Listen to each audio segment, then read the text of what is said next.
Wali Kota Jakarta ramai oleh pelamar kerja petugas penanganan prasarana dan sarana umum yang jumlahnya sudah tembus 7.000 dari kuota 1.100 orang. Selain terdesak faktor ekonomi, membeludaknya pelamar PPSU juga karena syaratnya cukup bisa membaca tulis dan ber-KTP Jakarta.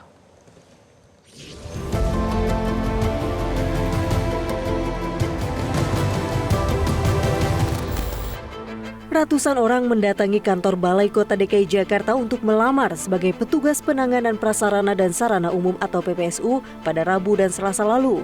Membludaknya pelamar petugas PPSU alias pasukan oranye ini terjadi sebab Pemprov DKI Jakarta hanya mensyaratkan ijazah minimal sekolah dasar dan memiliki KTP DKI.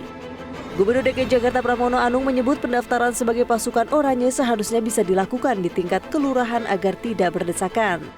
Jadi yang pertama, pendaftarannya itu utamanya sebenarnya di kelurahan, bukan di balai kota. Tetapi keputusannya nanti akan dikerucutkan di balai kota. Karena saya pengen isu tentang orang dalam ini betul-betul bisa dihilangkan dalam rekrutmen untuk PPSU maupun untuk PJLP.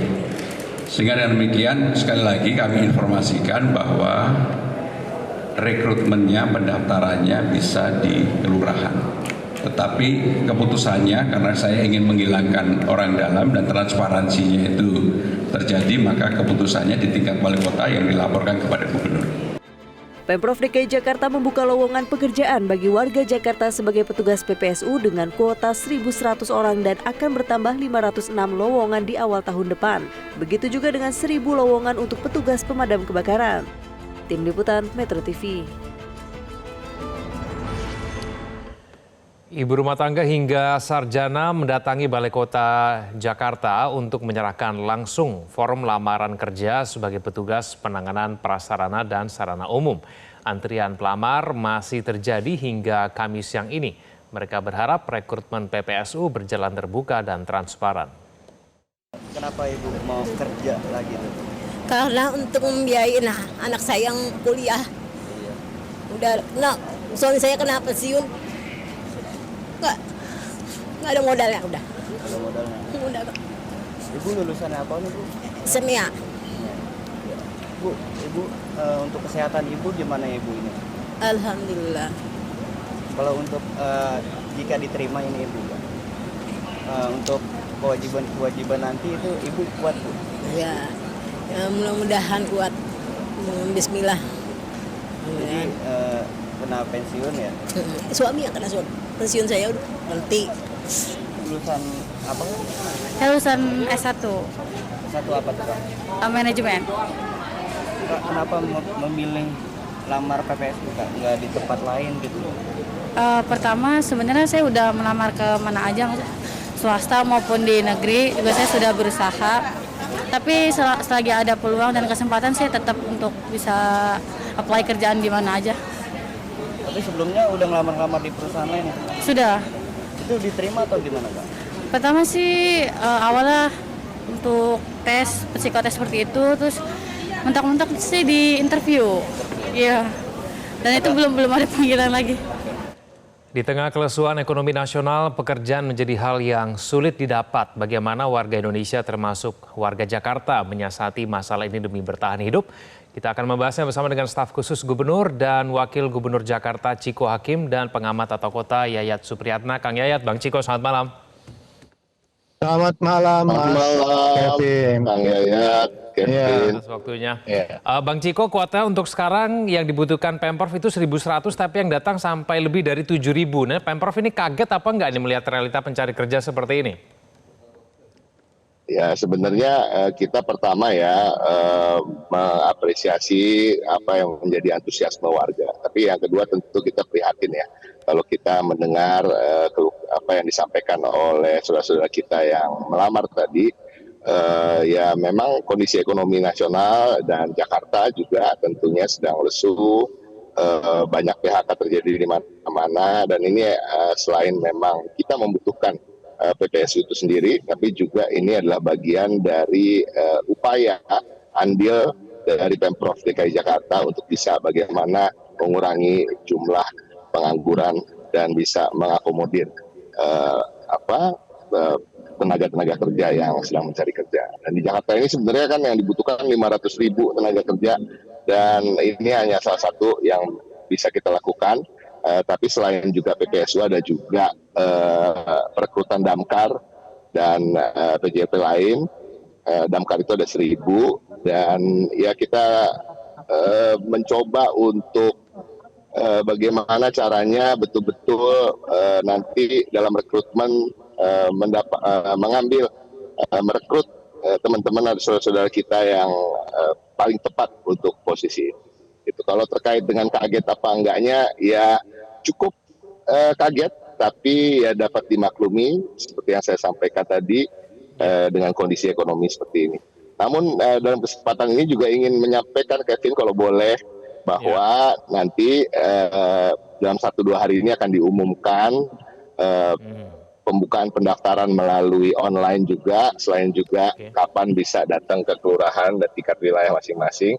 Karena sesungguhnya saudara-saudara kita yang datang ke balai kota ini rasa-rasanya mendapatkan info yang kurang akurat, sehingga mereka datang ke balai kota untuk menyampaikan lamarannya, walaupun kami tetap menerima dan insya Allah akan terus memproses juga dari yang kita terima di balai kota.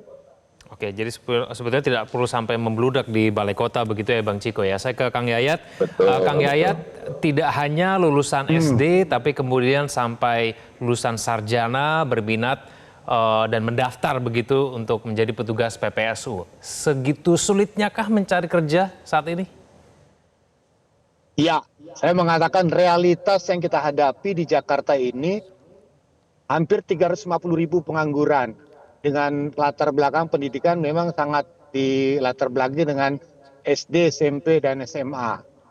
Pengangguran paling banyak di Jakarta itu justru dari tenaga-tenaga dari sekolah keterampilan ya, STM. Mas Niko juga tahu.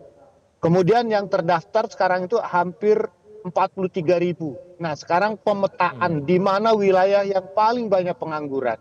Itu paling banyak adalah di wilayah Jakarta Timur dan sebagian besar di Jakarta Barat. Nah, Jakarta Timur dan Jakarta Barat ini adalah kawasan atau wilayah yang menjadi tujuan utama para pendatang di Jakarta. Itu terpetakan dari komposisi jumlah penduduk yang demikian besar. Nah, sekarang pertanyaannya, selain masalah kesulitan mencari kerja, sekarang ancaman PHK juga tinggi gitu. Jadi ada kecemasan dan kekhawatiran di bidang apa yang kemungkinan bisa diterima. Tadi ada yang cukup bikin kita prihatin adalah ada sarjana yang bersedia bekerja untuk di PPSU. Ini kan menunjukkan peluang untuk sarjana saja sudah terbatas gitu. Nah, yang menjadi pertanyaan kita nanti dalam upaya membantu kesempatan mencari kerja ini, tentu masyarakat ingin tahu supaya nanti ada jelas ya. Misalnya contoh, PPSU ini nanti itu pola rekrutmen itu basis untuk indikator kelulusan itu apa? Apakah ada aspek fisiknya, batasan umurnya, batasan kesehatannya, supaya nanti karena bidang pekerjaan ini dianggap lebih banyak pada bidang fisiknya, otomatis pasti akan menimbulkan polemik kalau nanti ada ketidakterbukaan dengan kriteria-kriteria yang tidak jelas. Maka saran kita ketika peluang pekerjaan demikian sulit didapat sekarang, pilihan-pilihan atau ruang yang dibuka oleh Pemprov pun harus juga memberikan kriteria yang jelas tentang bagaimana mekanisme rekrutmennya dan mekanisme seleksi yang dilakukan. Nah, yang kedua yang perlu kita cermati sekarang adalah ada potensi juga PHK yang paling besar pada sektor perdagangan. Nah, pertanyaannya tenaga-tenaga terampil ini selanjutnya akan kemana, ini juga perlu kita kembangkan lebih lanjut. Tidak sebatas pada PPSU, bagaimana rekrutmen tenaga-tenaga terhati yang menjadi korban PHK perlu juga kita kembangkan ke depan. Oke, baik. Bang Ciko, kalau kita melihat syaratnya ini cukup umum ya, dan saya kan 7.000-an yang kemudian sekarang akan terus bertambah itu pasti memenuhi syarat semua. Ini nanti akan menentukan seseorang diterima atau tidaknya itu berdasarkan apa? Keterbukaan dan transparansi itu nanti akan diwujudkan dalam bentuk seperti apa, Bang Ciko? Ya, nanti seperti disampaikan oleh Pak Gubernur tadi dalam klip tadi ya, bahwa tetap pendaftaran nanti tentunya lebih baik dari masuk dari kelurahan dan wilayah masing-masing. Itu satu. Walaupun yang sudah mendaftar melalui Balai Kota kemarin tentunya akan tetap kita proses. Yang pasti satu, ini syarat-syaratnya dan bagaimana cara kriterianya ya cukup normatif, yaitu terkait pertama diprioritaskan berKTP Jakarta, walaupun belum ada aturan resminya karena selama ini tidak tercantum aturan resmi yang mengatakan harus KTP Jakarta, tetapi Pak Gubernur sudah menginstruksikan bahwa diprioritaskan berKTP Jakarta. Yang kedua, tentu diprioritaskan juga warga yang tinggal memang di kelurahan di mana dia mendaftar sebagai PPSU. Yang ketiga, ya kita melihat bagaimana kenapa juga Pak Gubernur tadi beberapa waktu lalu sudah menyampaikan untuk mengubah persyaratan menjadi lebih mudah, karena memang banyak saudara-saudara kita yang terganjal untuk dapat pekerjaan karena tingkat pendidikannya tidak memadai atau tidak sesuai dengan persyaratan dan kriteria yang ada selama ini di berbagai tempat. Sedangkan untuk PPSU sendiri, skill yang diperlukan tidaklah terlalu rumit, yang diperlukan lebih adalah kemauan untuk bekerja dan kebutuhan untuk bisa menafkahi diri maupun keluarganya. Ya, itu nanti akan kita saring lagi. Namun kalau jumlahnya tentu tadi aja udah 7.000, apalagi nanti ya tentu tidak akan semua bisa terakomodir karena memang hanya 1.100 yang kita sediakan di tahun ini, walaupun nanti tahun depan ada 500 dan kemungkinan bisa lebih lagi tahun depan karena kita tahu akan ada yang non-aktif, akan ada yang mendapatkan pekerjaan lain setelah itu dan berhenti dan lain-lain. Nah mudah-mudahan ke depan kita bisa memformulasikan kriteria yang lebih istilahnya pas lagi sehingga penyaringan dan rekrutmen yang lebih baik bisa terjadi. Tapi intinya semua akan transparan. Kenapa juga itu yang disampaikan oleh Pak Gubernur bahwa kata akhirnya nanti setelah dikumpulkan dari kelurahan-kelurahan dari wilayah-wilayah masing-masing tetap akan disortir lagi dan diputuskan di Balai Kota.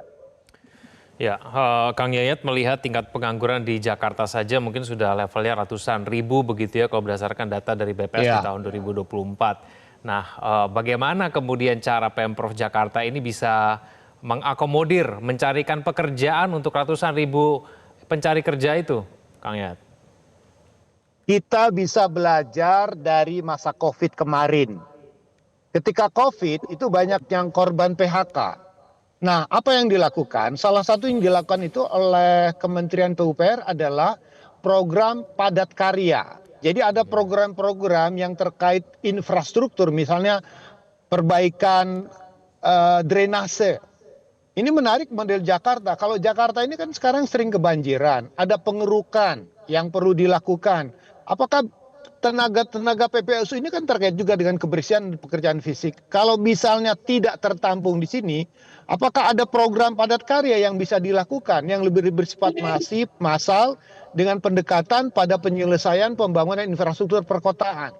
Atau misalnya pada penanganan di bidang persampahan, lingkungan. Ini menarik loh.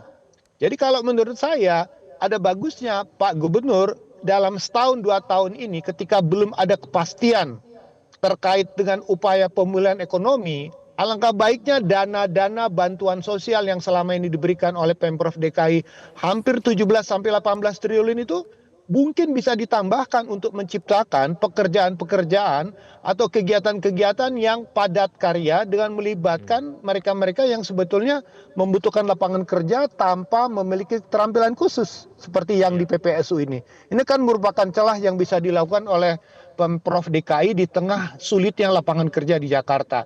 Ini perlu kita juga minta misalnya contoh kepada teman-teman di SKPD ya, apa yang bisa dilakukan. Atau juga minta juga ke teman-teman dari korporasi atau di pengembang atau siapapun yang kelihatan membutuhkan penanganan pekerjaan fisik di lapangan. Nah, saya sangat tertarik karena Jakarta ini sering mengalami kebanjiran, pengolahan sampah yang tidak maksimal. Jadi penanganan selain ada PPSU tapi juga ada pekerjaan fisiknya. Juga tadi menarik ya tenaga damkar yang bisa dibuka dan direkrutmen baru. Kemudian bidang apa lagi yang kira-kira bisa ditambahkan? misalnya tenaga-tenaga di sektor infrastruktur atau konstruksi fisik bangunan, misalnya program rehabilitasi rumah tidak layak huni. Dulu zamannya Pak Jokowi ada namanya program misalnya penanganan kampung deret. Itu kan juga membutuhkan tenaga-tenaga terampil di lapangan yang sekiranya bisa membantu kesempatan kerja baru yang bisa diciptakan dan ditambahkan di dalamnya gitu. Oke, baik. Semoga ini menjadi perhatian dari Pemprov Jakarta. Waktunya terbatas. Terima kasih Bang Ciko, terima kasih Kang Yayat sudah bergabung sama kami di Prime Time News. Selamat malam semuanya. Jelajahi cara baru mendapatkan informasi. Download Metro TV Extend sekarang.